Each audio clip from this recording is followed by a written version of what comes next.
Captain, we got something gnarly coming through a rift on sensors, like 20 clicks away. Can you be more specific? Well, I can tell you it's big, sir. Like 2 clicks long, sir. They're firing something, sir. They're firing a lot of somethings. Brace for impact, rebel scum. Welcome to today's show. My name is Guy, and today we are going to be building an Imperial Star Destroyer. That's right, we're building an Imperial Star Destroyer Type 1, using all of the rules that we'll find in STA 2's rulebook. Wait, what? Oh, I'm so confused. Well, I mean, look at the date of the video. Psych! Now, get me out of here. It's weird, but is it? Well, it's actually an interesting process of how you can create your own custom starships within Star Trek Adventures 2. But first... Okay, that's better. Right. The shipbuilding mechanics in Star Trek Adventures 2 is pretty robust until you get to large scales, like really large scales. Star Trek very seldom goes beyond the 1 kilometer mark in terms of ship sizes. There are a few species that we have seen bigger ships, the Borg, for example, but generally speaking, they're not big on big. Now, creating a starship within Star Trek Adventures 2 is really, really simple, and it starts with you choosing the space frame. Now, the space frame is where you are given a whole lot of different base values for your ship, and then you start to tinker and adjust as you go along. Putting together our Star Destroyer Type 1, 1.7 kilometers long. These are designed primarily for controlling of systems and sectors. They are huge. The closest thing that we have within the STA-2 rulebook, the core rulebook, is the Romulan Dederidex, which is a scale 7 ship. And so the Imperial Star Destroyer, at twice the length of a Dederidex, I would say is probably a scale 9. And it would come with certain traits. It would be imposing, it would be a warship, and it would be a system controller. So those are me adjusting the traits names to fit the role of the starship. As you know, traits within Star Trek Adventures 2 are all about modifying things. So what would I mean by imposing? Well, I would say whenever the commander of a Star Destroyer is negotiating with somebody, they gain at least some kind of psychological benefit over their opponents. And that would allow them to re-roll any kinds of diplomacy or intimidation type tactics that they're using. System controller. Again, this is a finesse trait. This is something that sets it apart. You wouldn't say that a Nebula-class starship is a system controller. The nomenclature doesn't even make sense within a Star Trek setting. But for Star Wars warships, this would control an entire system. So you would expect there to be bureaucrats, mass communications, intelligence, propaganda machines, all kinds of things aboard this Star Destroyer. And that makes sense as well. Plus, you'd have multiple little craft, you'd have smaller patrol craft, all reporting back to this one ship. So it gives you, as the GM, a lot of flexibility in terms of how the ship would respond in combat. An Imperial Star Destroyer is on its own very formidable, but if it's a system controller, it could call in assistance from other ships in the area.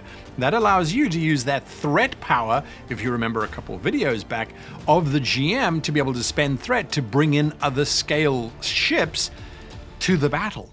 That makes an Imperial Star Destroyer very, very dangerous, very, very scary. And the mission profile, which you have to choose when you're building your ship, I've chosen Battle Cruiser, which gives you +1 to your weapons. So, as it stands currently, a Star Destroyer would have the following base attributes: comms of 8, engines of 11, structure of 10, computers of 8, sensors of 9, and weapons of 9. This is a thought experiment, and there's no way to argue for or against these values. These are values that I think best represent the Starship, based pretty much on a single idea that an Imperial Star Destroyer can destroy a city on the surface of the planet with a giant volley of its many, many turbo lasers, etc., etc.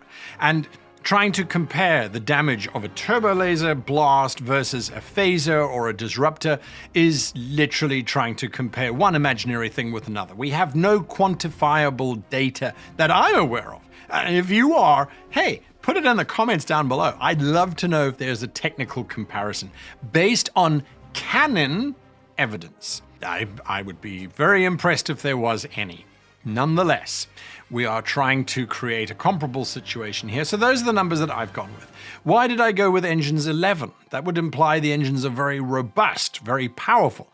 To move a Star Destroyer, they have to be. Now, the structure of 10, I feel that that is fair. A Galaxy-class starship, a Dederidex, all of those have got structures in that kind of range. I didn't want to push it any higher than 10 because we have seen how easily Star Destroyers blow up once those shield generators have been taken offline. Computers of 8, although Star Wars has sentient droids akin to Lieutenant Commander Data, the droids are programmed for very specific functions. They're not as multi-purpose as Data might be. Data also was far more analytical in my head than any of the droids that we've seen in any of the Star Wars shows out there. So I've given them computers of 8. Yes, the computers talk back, but they're not necessarily as quick or as fast as, say, the Galaxy-class or the Intrepid-class starship. Sensors of 9, simply because the Imperial Star Destroyer has thousands of probes. It has lots of auxiliary craft, giving them data forward and backwards, left and right. So I've given them sensors of 9, and then weapons of 9, because although they have those giant turbo laser batteries and then hundreds of smaller turbo lasers out there, those are very specifically locked to certain axes. Compare that with the arrays that most of the Federation starships have by the 24th century.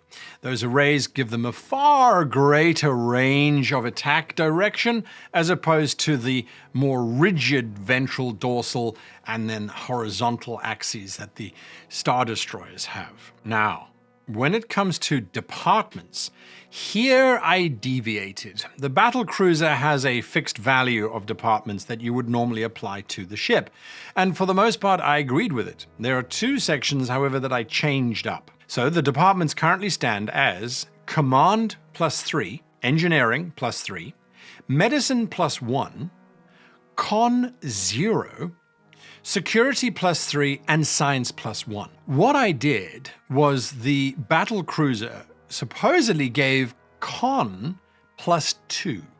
The warship should be maneuverable to maneuver around things and get out of the way and so on. We know that Imperial Star Destroyers are not flexible at all.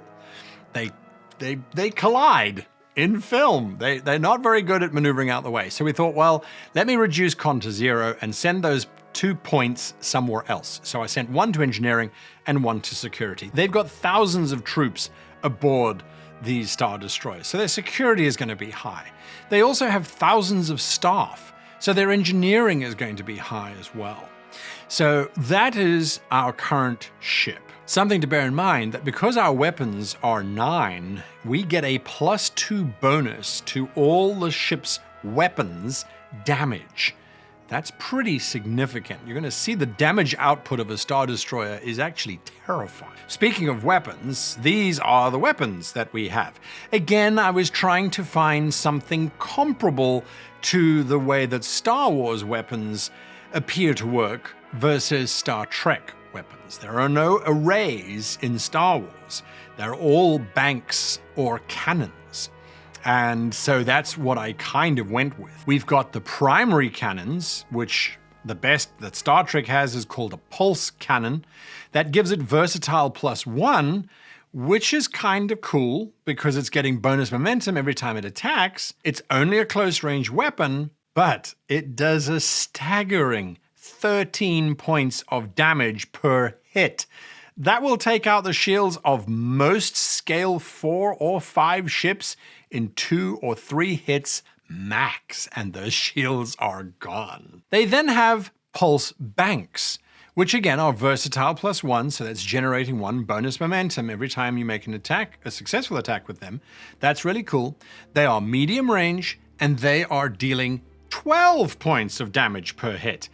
That's a lot of damage. But we also know that in Star Wars, there are ion weapons, ion cannons, which disrupt the electronics of a system. We don't see them very often within Star Trek because we've got secondary systems and backup systems and secondary backup systems and all those kind of wonderful things. Now, luckily within Star Trek Adventures 2, we do have ion weapons listed there, and so we can apply it. So the ship also has ionic banks, which are dampening. So what that means is that the target loses reserve power, so no going to warp until you've got that power restored, which is a great way of preventing ships from escaping. You've got piercing, which means that these weapons ignore resistance, and they do a whopping 13 points of damage. 13 points of damage. And then I tweaked it from being close range only to being medium range. Something that I would argue with regards to ionic weapons in Star Trek is that once they have reduced your shields to 0, they shouldn't actually be able to cause breaches to the ship, because they're interfering with the electronics of the ship, not the actual integrity of the ship itself. You could argue either way. Anyway, let me know in the comments down below if you agree with me or not. Use the Force, Jean-Luc. Wait, what? Who's Jean-Luc? You know what to do, hit that like button and let me know what you think. Should they be damaging or not? Finally, the Star Destroyer has a tractor beam of 8, scale -1 to work out the tractor beam, and that means nothing's getting out of it. It's a really tough tractor beam to break out of, which is fine. That keeps with what we've seen in the films. We now look at where she truly shines, and that is her resistance. With a resistance of 8, that is tremendous. Any amount of damage that you're throwing at her, you're reducing it by 8. That's fantastic. She then also has 22 shields. That's a phenomenal amount of shields to have to basically bash through until eventually you get to her hull, and then she's got 5 breaches that you would need to try and cause before she goes critical. That just makes her a very big, dull ship. She's dealing lots of damage, and you've got to deal lots of damage back to her. What makes it interesting?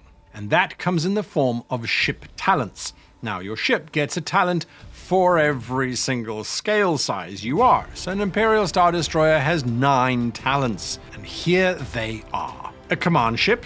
So command tasks to create traits are assisted by the ship using communications and command, and can transfer traits to any ship in comms range. I think that's really fun. That really shows that this is a sector control ship. I think that works really, really nicely. Dedicated personnel, security, that's +2 supporting characters. Then dedicated personnel con officers, that's +2 supporting characters. Because we see on the bridge of an Imperial Star Destroyer, we have just dozens of crewmen in those trenches on either side of the bridge, working away, doing all kinds of things. So by giving her +4 support crew, that means she has a total of +13 support characters, which is great. It's a lot of different characters that we can draw from. Most likely this is going to be an NPC ship anyway, so we don't have to worry about it too much, but it's always fun to fill in all of the numbers. Dedicated subspace transceiver array.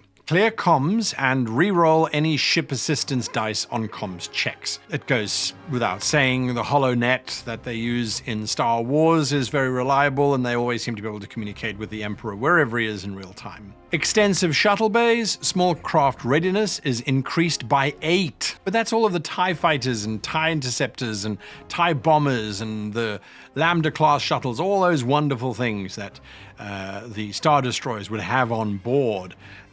So this makes sense in my head. High-intensity weapons. If reserve power is rerouted to weapons, the next attack is damage +2. I mean, the damage of an Imperial Star Destroyer is already sitting somewhere between 12 and 13. Now suddenly it's sitting at 15, and I can still spend 2 threat to make it 16 damage? Sure, our shields are down in 1 shot. I mean, that's just mega power, isn't it? But that's representing and reflecting the nature of the craft. And that's what I love about the SDA2 system, is that it does it. It represents the genre so well. It really makes it feel right. I love that. She has improved hull integrity, which gives her a resistance of +1. Improved probe bay, send out the probes. I mean, blah, blah, blah, blah, blah, blah. Rugged design. So you reroll 1d20 for any patch or repair tasks, and you can spend 2 momentum plus the potency of the damage to patch a second breach if you patch the first one. Kind of cool. That means they can do a lot of repair quite quickly and get on. It makes sense. They've got thousands of people on that ship that can get about repair. They've got droids that can do repair as well. So that means the Star Destroyer can get up and running very, very quickly. That makes her a very scary ship. You manage to damage her, she gets away, only to repair herself quite quickly. I mean, this kind of feels like Borg territory here. And that's it. That is my Imperial Star Destroyer. And if you compare an Imperial Star Destroyer to even a Sovereign class ship, whew, that Sovereign, she better be a runnin', because I'm afraid she's not gonna win this one. Let me know your thoughts down below. And I hope you take this video for what it truly is meant to be. Get us the hell out of here! That enemy vessel is not logical, Captain. Well, happy April Fools, everyone. What, y'all have never heard of April Fools? It's like joke stuff. Like, you should be laughing. Why aren't you laughing?